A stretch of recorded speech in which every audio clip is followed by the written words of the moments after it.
Yes, Mac here. So sometimes you need to challenge yourself to do something out of the ordinary.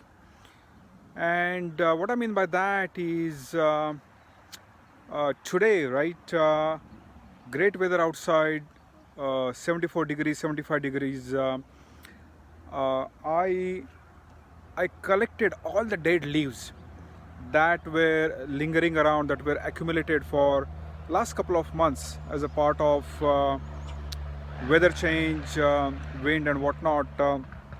So what had happened, right? You must have noticed in your houses too that lot of, as a part of the fall season, right?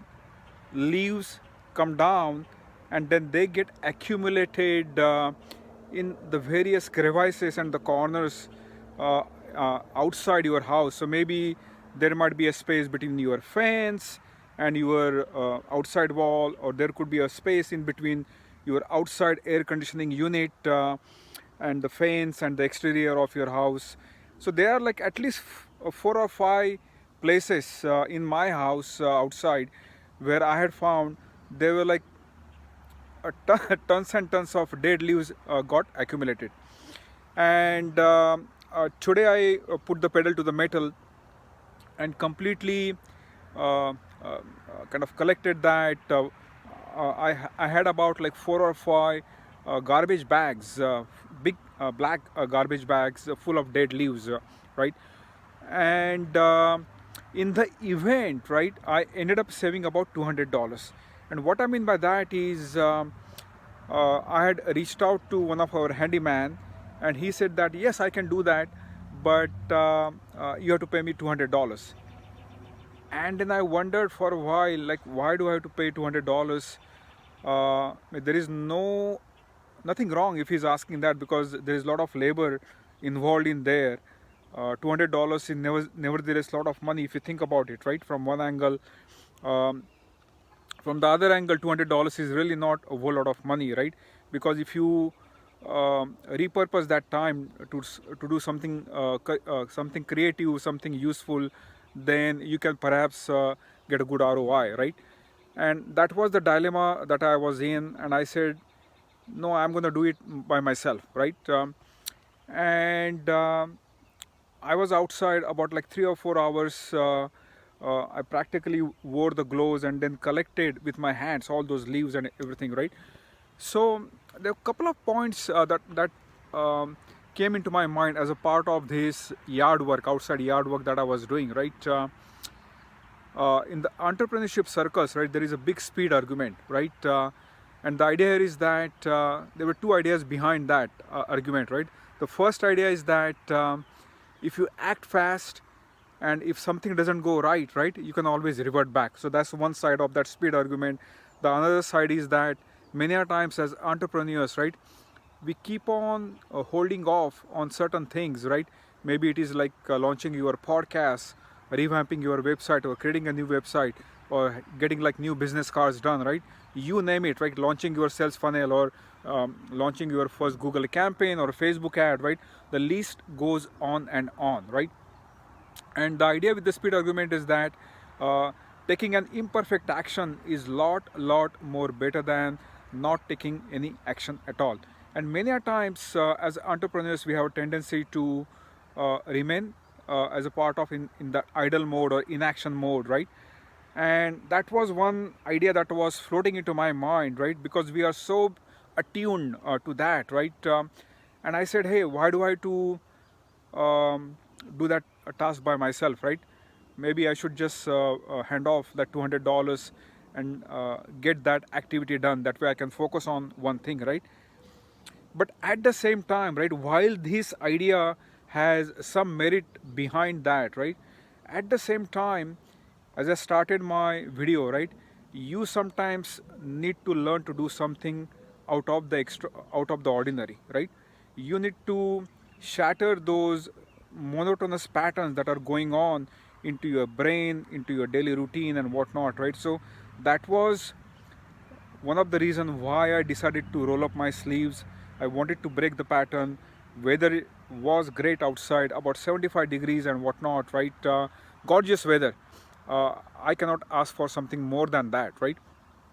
And yes, there was going to be some physical labor involved, but I prepared myself, rolled up my sleeves, collected those bags, right? So the other thought, right? So I talked about the speed argument. The other thought is that if you think about it, right, how difficult is it for us to earn the money, right? The money doesn't come from anything from skies, right? We don't have like a money printing machine, right? So if you think about from that perspectives, right, there is a lot of sweat, time, energy, resources involved in earning the revenues, right?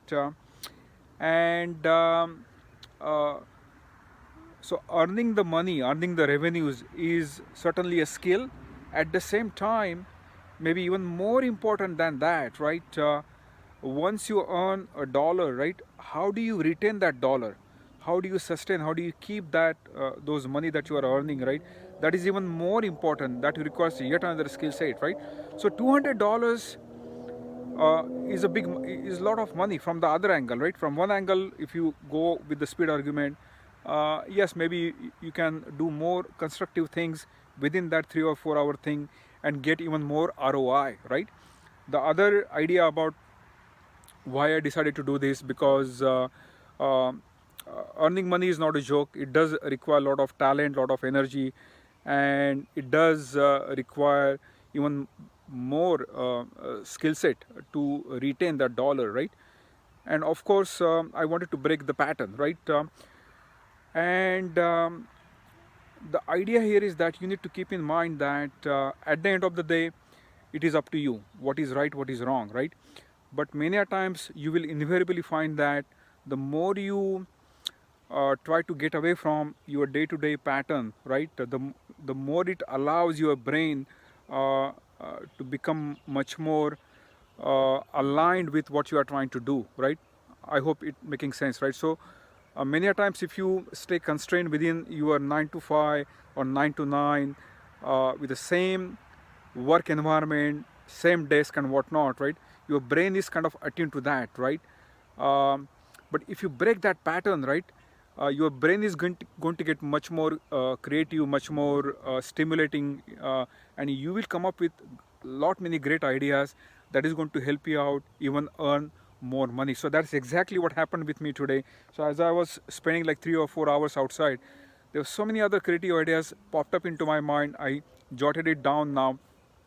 So I hope I'm going to sign off right now. So couple of things, right? Always think about the speed argument. There is a merit to that, but at the same time, don't be afraid to break out of your mold. Don't be afraid to be more sometimes more disruptive, and especially when the weather is gorgeous outside, try to come out, right? Try to get your mind more creative, right? Think about rhythm, right? So if you think about an overall year, right? There is a spring, there is a summer, there is a fall, and then there is spring, summer, fall, and winter, right? So there is some kind of harmony, there is some kind of cycle going on, right? So entrepreneurship is like that, right? It is not gonna happen overnight. You need to learn to enjoy the process. It is a marathon in many ways, right? Yes, you may be able to achieve certain good wins as a part of the sprints, but it is always going to be up and down. It is not going to be a straight line or horizontal line, right? So learn to enjoy the process, learn to enjoy the moment, learn to capture the moment, right? And your mind will thank you, your brain will thank you, and you yourself will feel great, stimulated, motivated, energized. So signing off for now. Try to find some good ways that will allow you to get even more bang for your buck in lot of subtle ways, right? So that would be my last message to you. Feel free to like my video, subscribe to my channel, spread the word. I'll be more obliged if you do that. Signing off for now. Talk to you later. Have a great day. Bye bye.